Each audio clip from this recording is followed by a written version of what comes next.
Hello, everyone. Welcome back to the Undead Talk podcast. Today, we're going to be talking about The Walking Dead Season 3, episodes 4 through 6, and my dad is here to join me.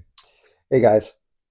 These were great episodes, especially episode 4 changes, I think, the whole tone of the show in many ways, with two pretty significant deaths in the episode. So let's just kick off with episode 4 titled Killer Within.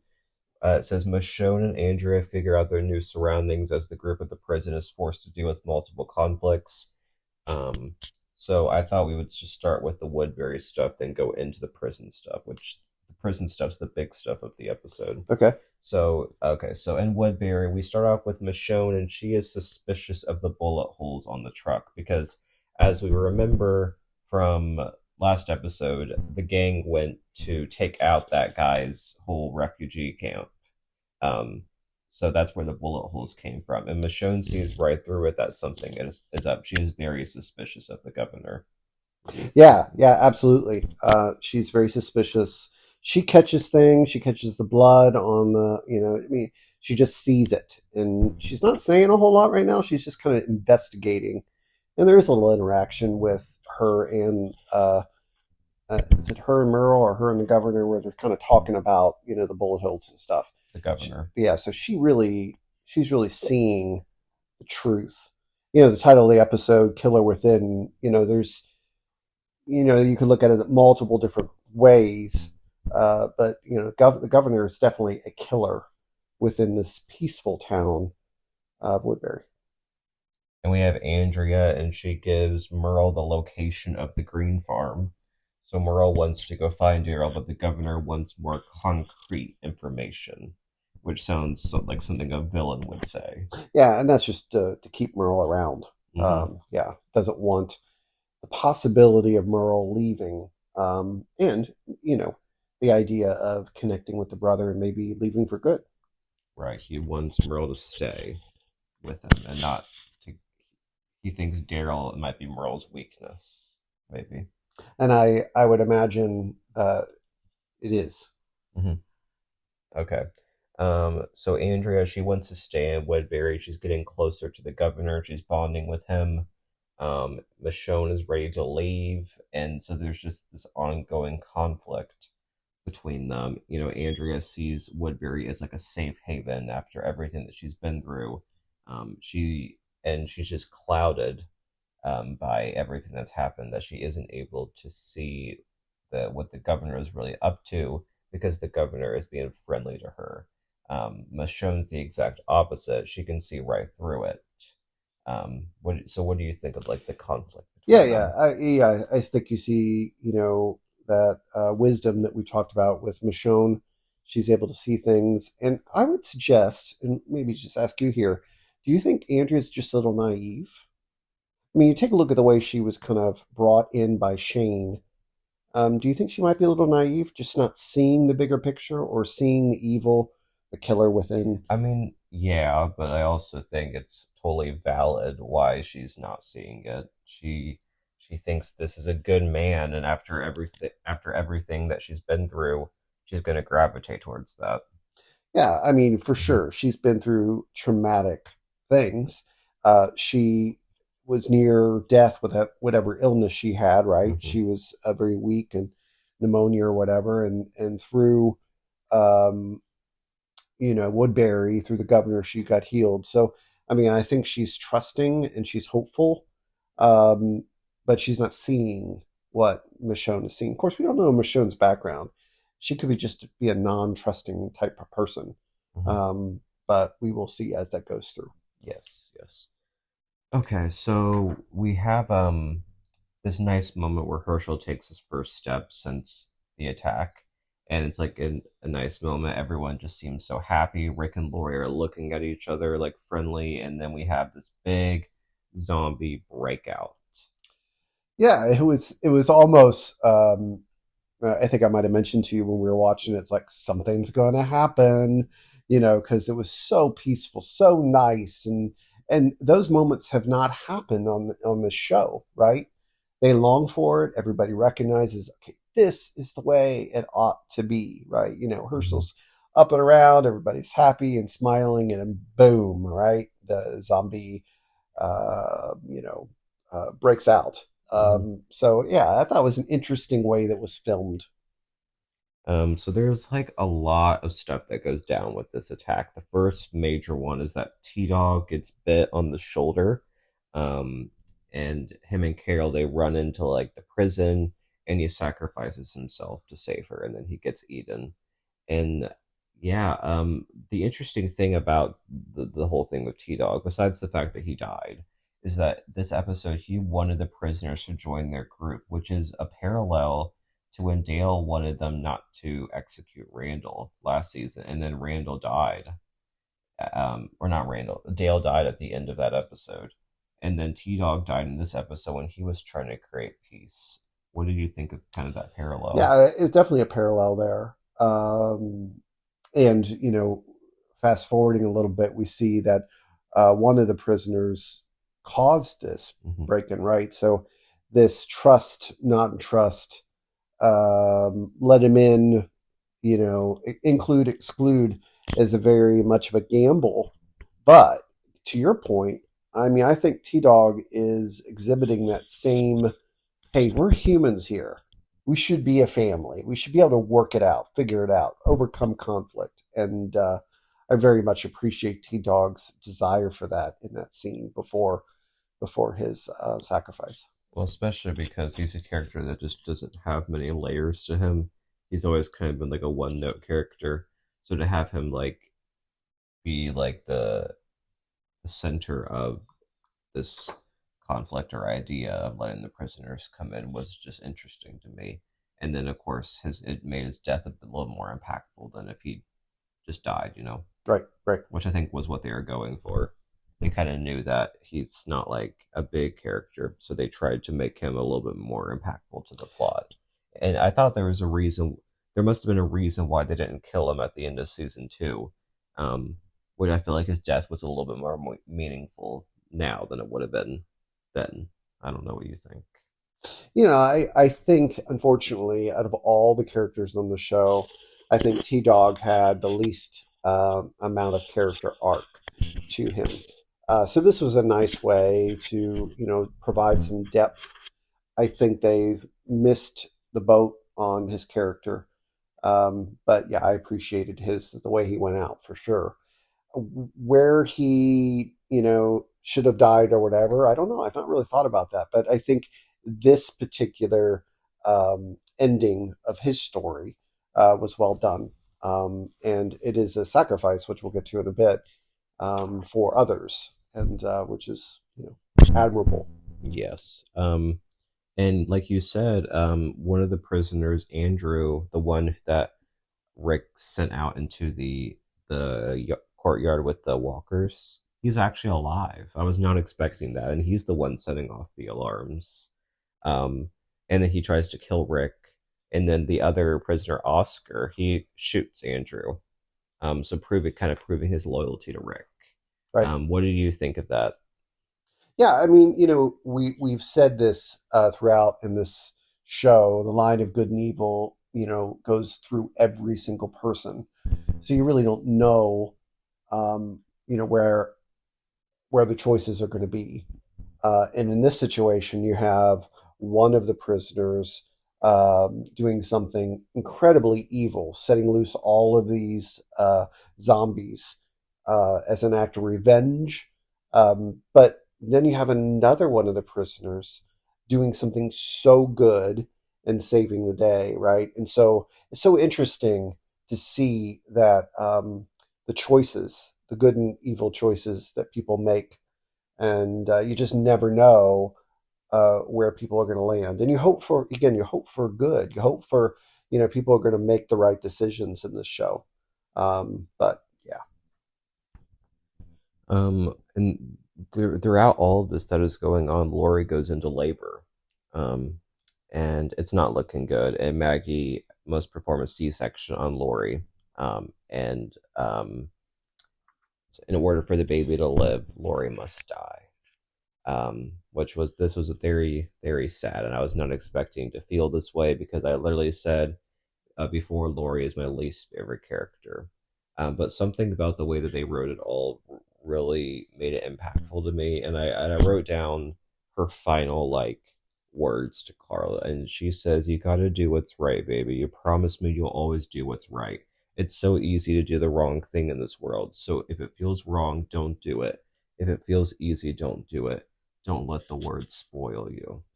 Um, and then That's really good. yeah, and it kind of made me appreciate her character just a little bit more. And for her death, out of all the ones that we've seen so far, with Amy and Jim, and then Dale and Shane, and now T Dog and Lori, I feel like Lori's was the most impactful, and it actually brought tears to my eyes. That scene and the scene at the end.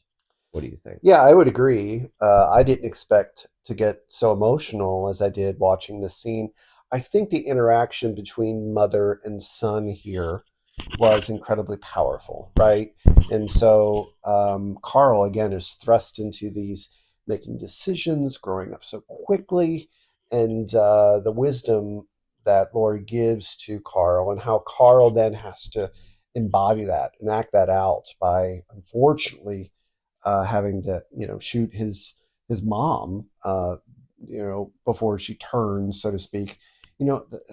Just beautiful Mm-hmm. interaction, and I didn't expect to get so emotional watching it. I thought it was very well done. Heartbreaking, very well done. Yeah.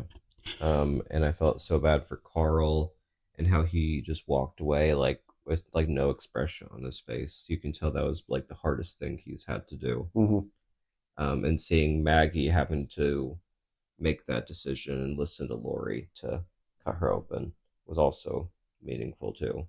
You For can tell she sure. did not want to do that, but she had to. Right, right. It was the only choice in that moment. There Yeah. was no way either that. If she didn't do it, then the baby would die also. Yeah. And so, it's one of those the mother sacrifices Yeah. for the child. Yeah.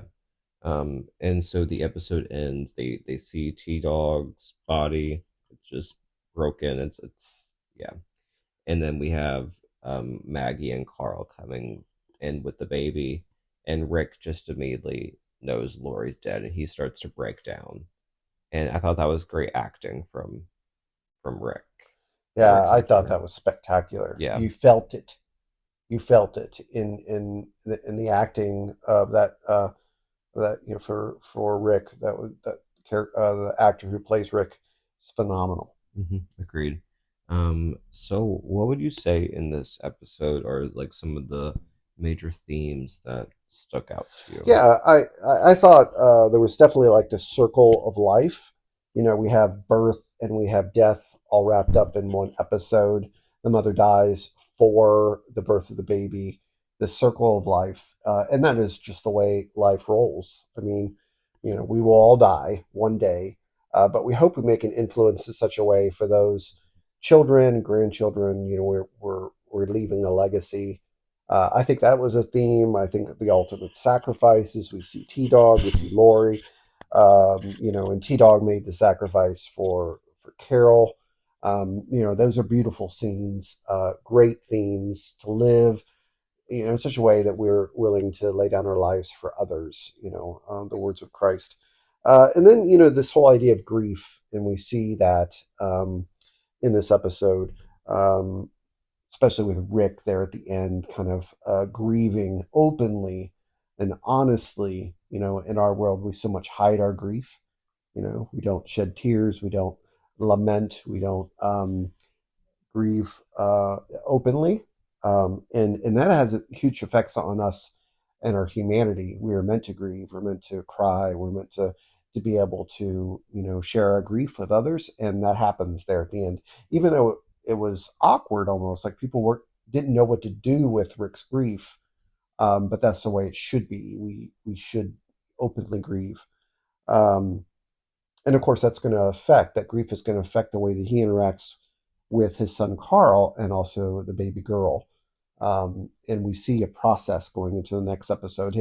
He goes through a journey of grief, just like many of us do. It's a long process, ups and downs, and Rick is going on that. So anyway, there's just some of the themes. Great episode. I would say I'd give this episode like a 9.5 or 10. But it was so well done. What did you think?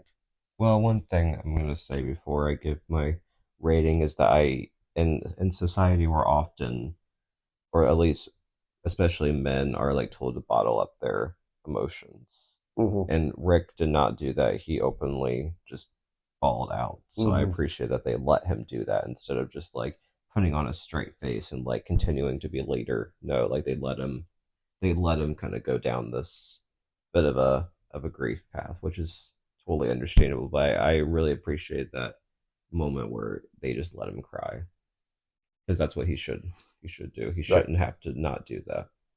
But I would probably give this a 10. It was a great episode. But let's go and move into episode 5, which is called Say the Word. And it's Rick struggles to cope with his latest loss. Michonne remains suspicious of the governor when he throws a party with a unique attraction. Um, so the episode kind of kicks off with Rick and well, first I'll say let let's do prison stuff then Woodbury because I think there's a little bit more stuff with the Woodbury plotline in this episode. Okay. Um, so we have Rick. He's grieving Lori, and the way he deals with it is he decides to go and attack a bunch of walkers. Um, what do you think of that? Well, yeah, he's this is his way he's grieving, right? This is his coping mechanism is to go and be the leader to go and clear the cell block, right? I mean, you look at what happened. There's zombies everywhere, right? And so, bless you, Bless you, Chloe. Chloe. So anyway, he clears out. He goes out and does what he does, and that's his way.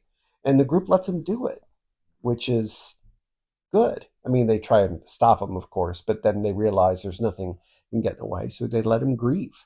Mm-hmm. And it's interesting where that takes him, with the phone and everything. Um, it's just it's good to see him, even though he's putting himself in danger. He is grieving in the way that he needs to grieve. Yeah, yeah, for sure. So we have Daryl and Maggie, and they have to go get baby formula because the baby obviously needs that. Um, but there was an interesting little part of this is where Daryl at the daycare center he sees the name Sophie on the wall, which is similar to Sophia. And at this point in time, like he doesn't know that Carol is alive. Spoiler alert that she is, and we are all thinking that she's dead. Well, I knew that she wasn't, but I bet like if you were watching this when it first came out, you would think that she would be dead. And Daryl thinks that she's dead. So seeing the name Sophie on the wall, I think, kind of tied him back to Carol. Would you agree? Yeah, I thought that was an interesting little play on words. We see Daryl's like stepping up as the leader in Rick's absence because Rick is in the prison clearing out the zombies. Daryl steps up. You Mm-hmm. see his humanity. You see him dealing with his grief over Sophia. Um, it's actually quite for his character arc, very well done, and it's great to see him stepping into this role. For sure. Um, and we have Glenn. He tells Herschel that he wishes that they killed all the prisoners at the start, Yep. which was a pretty big moment for a character who's usually like pretty like peace driven and doesn't want to go the violence route. Um, but he thinks that if all the prisoners were dead, then you know the alarms wouldn't have gone off and they wouldn't have lost a third of their crew, like he said. Right. Which I mean, he has a good point, but I think Herschel also says like you can't think that way, and like things are gonna happen in life that you can't control. Yeah, we have this sense of regret, right? Should have done it this way, or it could have happened this way, and you can't change the past. You can learn from it. Hmm. That's kind of where Herschel's coming from, and giving some wisdom to Glenn. But I think that for Glenn, this is the way he's processing. Should have done this, and he's trying to grow and trying to learn. Yeah. And the it's not bad to think about those. Could have done it this way, as long as you don't stay there. And I think that's the issue with Glenn. He has to move forward beyond what happened. Yeah, for sure. We have um, Glenn, and he tries to go talk to Rick, and Rick's just in a very dark place.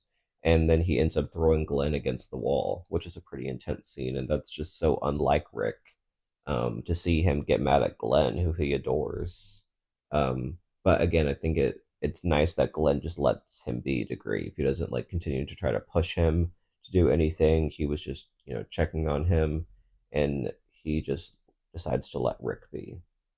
Um, Yeah, and Rick is he's lashing out. He's battling walkers, and he's also battling his own demons as he tries to mhm, cope with Lori's death. for sure. And Glenn sees that, doesn't want him to Rick to hurt himself or hurt someone else. But Glenn realizes there was the nothing he can do. hmm Um, and then Daryl, this was a good Daryl episode, but he has a nice moment where he holds the baby and gets it to stop crying. Right. And I really like that moment, just showing his softer side. And Hmm. yeah, I thought that was really cool. yeah, it was a nice little touch. And then we have him, and he visits Carol's like the grave they made for her, um, and um, he puts a Cherokee rose on the grave, which is just kind of a symbol for their connection since the very beginning when he gave her that flower when he was out searching for Sophia. And it's just been a nice callback all the way through with them and the Cherokee rose. And for a second, you kind of think that their journey is ended. Of course, next episode, that proves to not be the case. But that was just a nice little moment where he put that on her grave.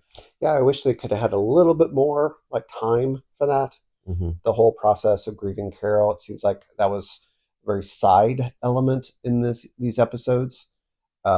But I do appreciate Daryl's the way that the writers and directors are allowing Daryl to grieve hmm and to step up. Yeah, for sure.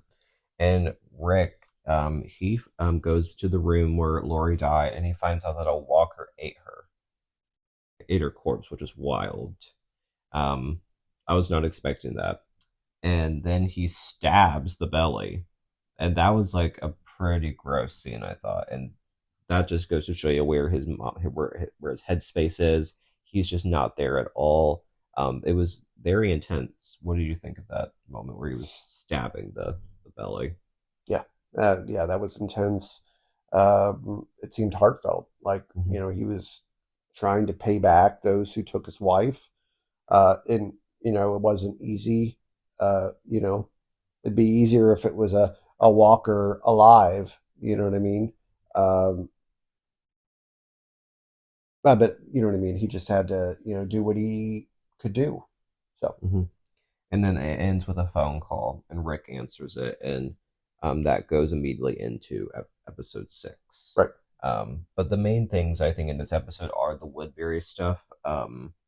And we find out that the governor, we knew that he had a daughter, but we find out that he actually is keeping the daughter in his room. His daughter's name is Penny. And he is like brushing her hair and like just keeping her as she's still his daughter, which she is. But I was like, whoa, like that's pretty big. Like I'm pretty sure this is going to come back up later on, and someone's going to find him. Is this just his secret, or does Merlin, the others, know that he is keeping his Yeah, daughter? What do you I think? don't know. They really didn't elaborate there. I thought that was very interesting. Why is he keeping her alive? Is he hoping that the experiments that one guy's doing is going to lead to a cure? So he, like Herschel, is keeping family members alive for that very purpose. Hmm We don't know, but it is an interesting kind of callback there of what do you do with family members who have been turned. hmm Um, but as we learn with the governor, he has so many secrets.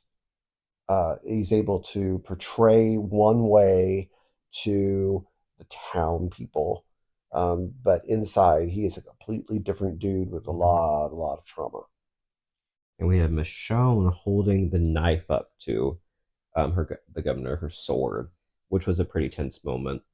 She decides not to do it, but all this makes the governor do is tell Andrea that Michonne is dangerous and to kind of watch herself around her. Um, and then that ending with Andrea and Michonne are about to leave, and then Andrea decides at the last moment to stay. Um, and then Michonne leaves. Um, what did you think of that? Like Yeah, the split between yeah. them. And Andrea's conflicted. She's attracted to the normalcy of Woodbury, but in that entertainment there at the end, she's disturbed. Yeah. And so there's a conflict there internal of who is right, the governor or Michonne. And she wants so bad for the governor to be a good guy and Woodbury to be true. Mm-hmm. Um, and then there's this party atmosphere with the fighting with the walkers and Merlin. But the reality of it is things are unsafe. So there's a lot of contrast there going on, which is interesting.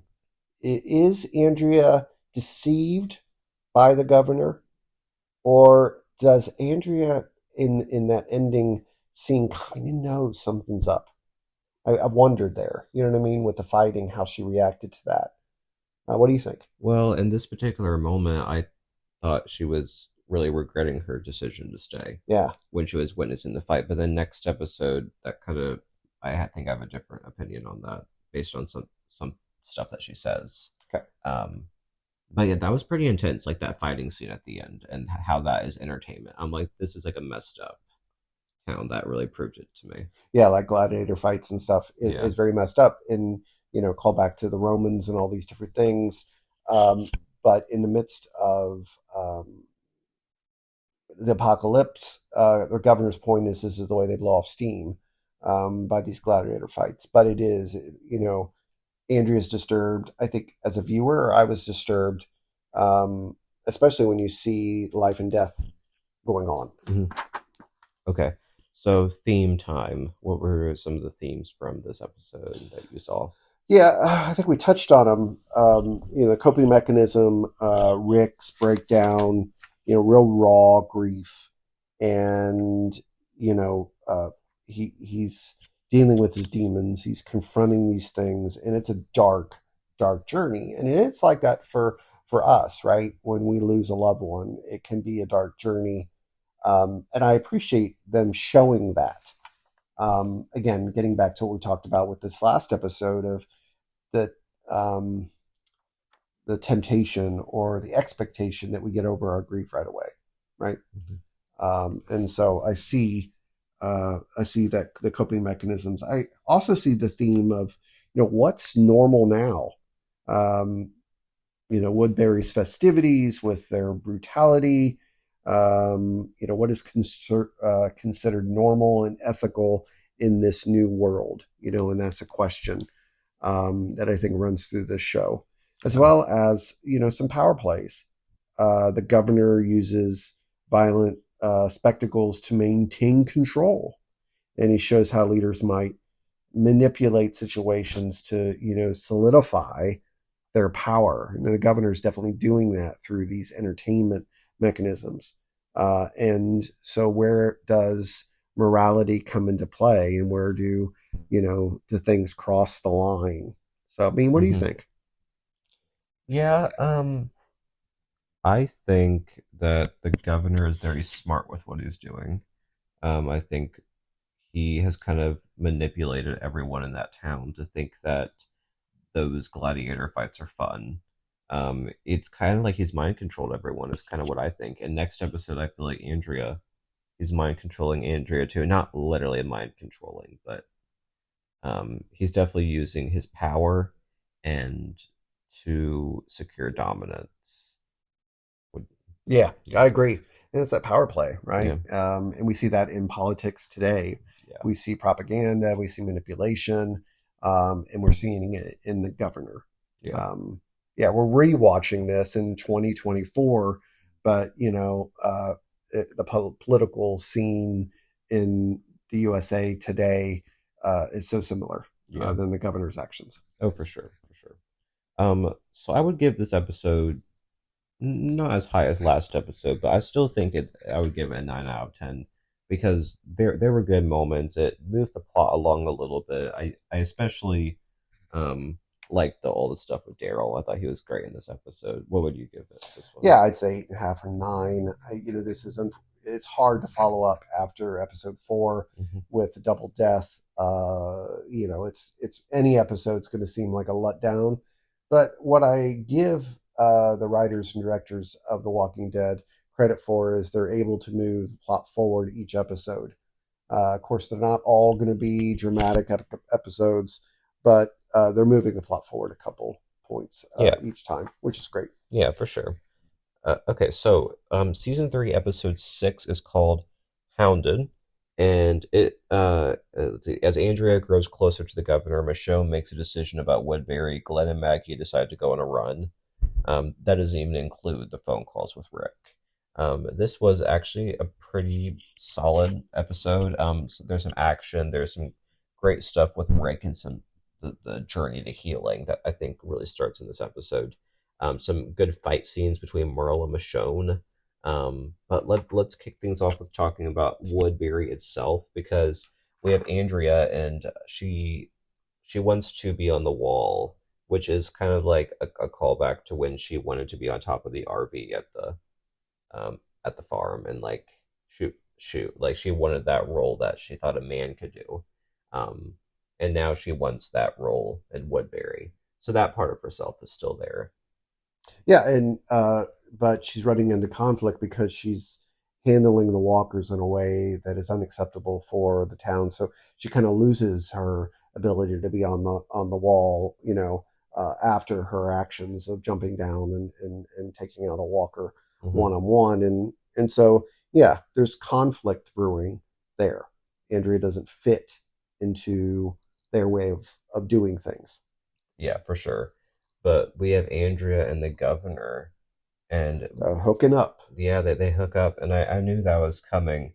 I'm still kind of disgusted by it. But one thing I do want to say about that is Andrea said that she didn't like that she liked the fights, the gladiator fights, which is very interesting. So apparently she did like them, which is not at all what we saw in her face at the end of last episode.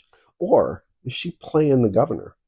See, this is something I'm seeing here. Just the contrast between her not liking the fights and then saying she does.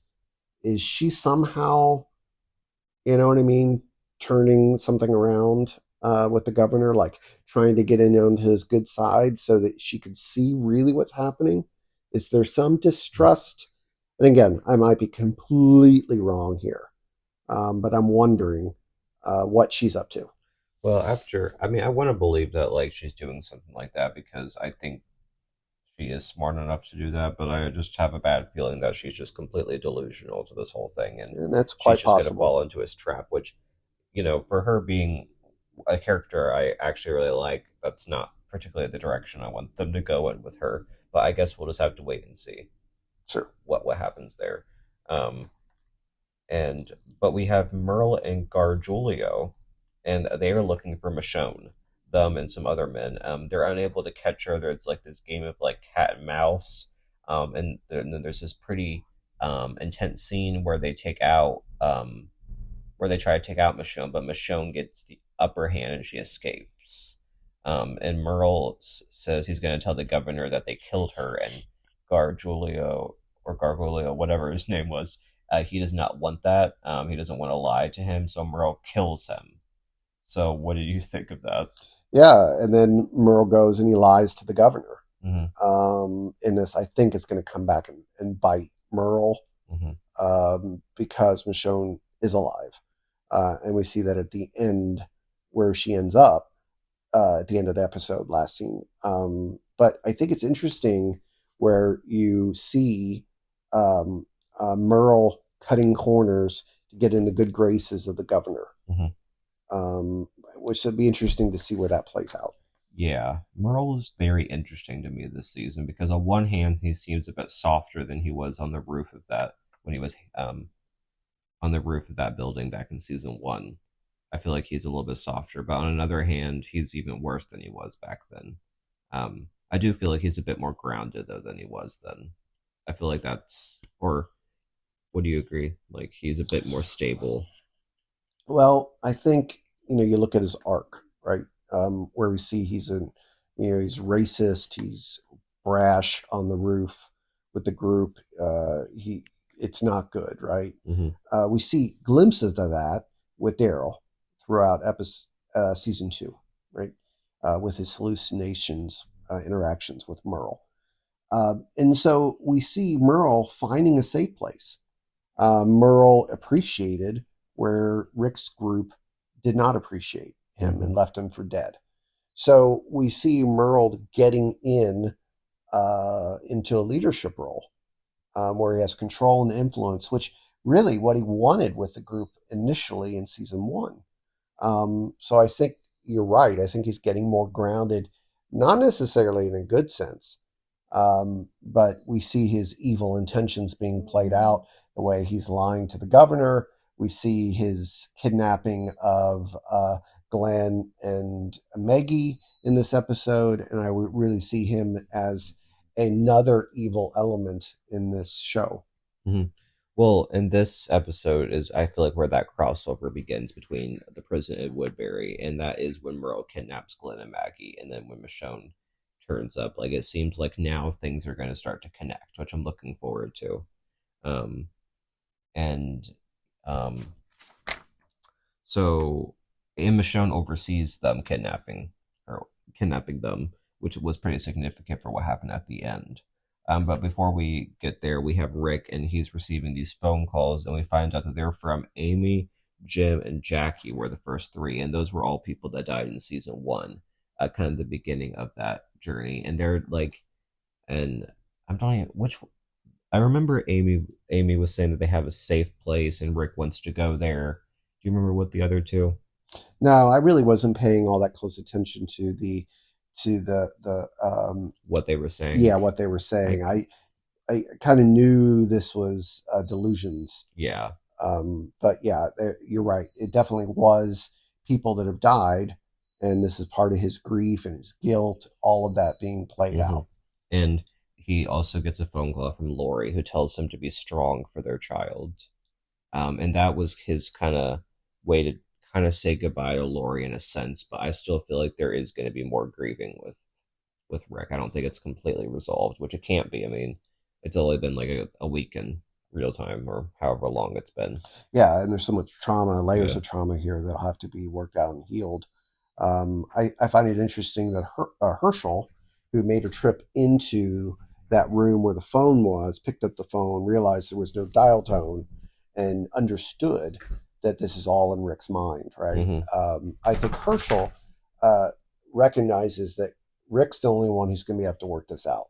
Yeah. Herschel's not going to be able to convince Rick there is no dial tone because Rick is like way past reality here. Hmm. And I find that's a very interesting step for Herschel in his wisdom. Remember taking over the role of Dale in the show.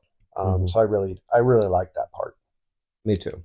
Um, and Rick has a nice moment where then he holds his baby. Mm-hmm. Um, that was a great moment, and kind of the way I see it, he's on like the first step to healing from this. I think there's still going to be many more steps throughout the season, and maybe even in future seasons. But he's taken a little step by coming out of that dark place and holding the baby, Mm-hmm. because that's what the baby's going to need. For sure. She's going to need her dad. Um, Otherwise, she's might think Herschel's her dad. Like if this would theoretically continue long enough, like Rick was in a dark place for even longer, the baby's gonna start to think maybe Herschel's her dad. But now that she's still young, she'll realize that Rick is her dad. Rick, I think, changed just quickly enough. Like he came out of that dark place just in time, hopefully to build that connection with the child. There's so much being understood now in attachment theory that the baby needs to know that the baby, needs to know that she's safe and loved. and she learns how to build relationships through the parents' love towards the baby in those early days, especially within the first few years. And you really worry here with the baby without the mother, how that attachment is going to be connected in this post-apocalyptic. How is this baby going to grow up without a mother pouring love into it? And can the group provide that sense of attachment? And Rick is going to be, we see glimpses of that. Rick's not always going to be around to provide that love to the baby. How is that going to work itself out Hmm. in the years ahead, assuming the baby lives? Oh yeah, for sure. And Daryl, he finally finds Carol hiding. So now we have confirmation that Carol is alive and well. And that was a good moment. But I agree with you. I wish they like included some more scenes where like the group like talked about Carol because, but Seemed kind of abrupt, right? yeah, like for such a significant character to just suddenly be dead was kind of odd, and that they like never. I mean, I figured she wasn't dead, but still, I feel like maybe there was a couple deleted scenes there related to Yeah, that. because you see Daryl grieving with the knife, right? Finding Carol's knife and Hmm. grieving and thinking that the noise coming from that room is a walker and he's going to have to go kill another walker. And he was going to use Carol's knife to do it, but it wasn't a walker. It was actually Carol there in her traumatic state, Hmm. PTSD, there in the cell trying to survive, right? Keeping the walkers away from her in that one little room. That was kind of a surprise that it wasn't a walker, it was Carol. But it seems so brief and so abrupt and not enough build up, I think. Carol's near death survival Hmm. alive scene seemed rushed. Agreed, for sure. But let's talk about that final scene where Rick sees Michonne at the prison gates with the baby formula, and kind of from what we know now with Rick and Michonne and their eventual future together, this is their first meetup, like the first time they see each other. So I think that's pretty significant. Back in if we were watching the or we watched the show when it came out, if I watched the show when it came out, I wouldn't have known what would eventually happen for Rick and Michonne. Yeah, But kind of now I know that that's eventually going to be something. So it's definitely significant them meeting for the first time. you wonder if the writers knew where that was going to go. It almost seems Maybe. that way. Um, but it was an interesting eye contact there. Michonne has walker blood on her, so the walkers aren't really paying attention. She just appears to be another walker standing at the outside the prison fence, Hmm. and I think that is a very interesting scene there. The ending. Hopefully, that will be explored more in the future. Hmm. Yeah. So, what would you say are some themes that from episode 6? Um, one theme which we talked about is Rick's way of grieving, and there seems to be some sort of healing that takes place Hmm. through that whole phone call, and there's this idea of seeking some sort of redemption there. And I think that will be explored more, but we do see some sort of like a step forward for Rick. Yeah. But one of the things I thought was very interesting was this freedom, Michonne leaving Woodbury, which seems very ordered and safe, but she desires freedom instead of safety, right? She feels boxed in Woodbury, and so she goes out in freedom, um, and it ends up leading her to the prison, which I thought was a very interesting from a metaphorical standpoint that she gets freedom and then she ends up at a prison. Hmm. But I mean, this is Michonne. She can't be boxed in and she can't be controlled.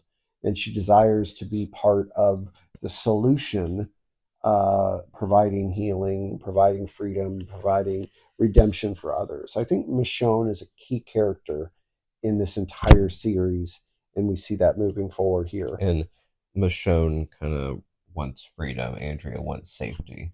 Yes, That's like the whole dilemma. yes. So freedom versus order, or freedom versus safety. Um, Yeah, and then we see the capture of Glenn and Maggie by Merle. And so we see this past coming back, this past connection Hmm. is coming into the present. They think that Merle's dead or gone, and then the past shows up in the present, and it comes back to haunt Glenn, who was one of the ones there on the roof in that whole scene that chained um, Merle to the top of the roof. So that's called coming Hmm. back. And so there's layers, from survival and loyalty and past relationships affecting present choices. And so Merle kidnaps Glenn and Maggie. Hmm. So I would give episode 6 probably like a 9 or a 9.5. I thought it was a great episode. It advanced the plot a lot. With Rick and taking that step forward. And then I was not expecting Merle to come across Glenn and Maggie, and to capture them. And I was not expecting Michonne to come to the prison gates. So there was definitely steps forward, and like I said, kind of creating that crossover, eventually coming between Woodbury and the prison that started in this episode. I'm looking forward to that. The only thing was I wish they did more with Carol and Yeah, what the heck happened to her, and it just seemed kind of abrupt that he just randomly found her. I mean, I would say Daryl was the only one that was grieving her, but like nobody else even nobody else even acknowledged. acknowledged it, right? Um, The title of this episode was Hounded, and we see that throughout. Rick is being hounded by his guilt and grief. mhm. We see Michonne being hounded by Merle. We see Merle hounding Glenn and Maggie. We see this idea of pursuit and being hunted, and that theme runs through this. And that's one of the things I'd like us to look at, or maybe a little bit more in this podcast, is why did the writers, directors call these episodes what they did? Hmm. And I think hounded was an interesting theme throughout, being Yeah, pursued, being hunted. Yeah, I would give this episode a 9 out of 10. I enjoyed it tremendously. Again, a couple steps forward, not a lot. My only complaint is the whole Carol thing, because I think her being missing or dying uh, should have been a much bigger theme in this show. And again, we haven't seen the deleted scenes, and so there could be a lot there that we'll yeah, find out yeah. later. But yeah, I agree with you. Um, so that's kind of it. We'll be back next week to talk about episodes 7 through 9 of season 3. So comment down below your thoughts on these episodes and anything else you want to No, say. yeah, great stuff, man. Yeah, it was great. It was great. Okay, so thanks everyone for listening, and bye everyone. See ya.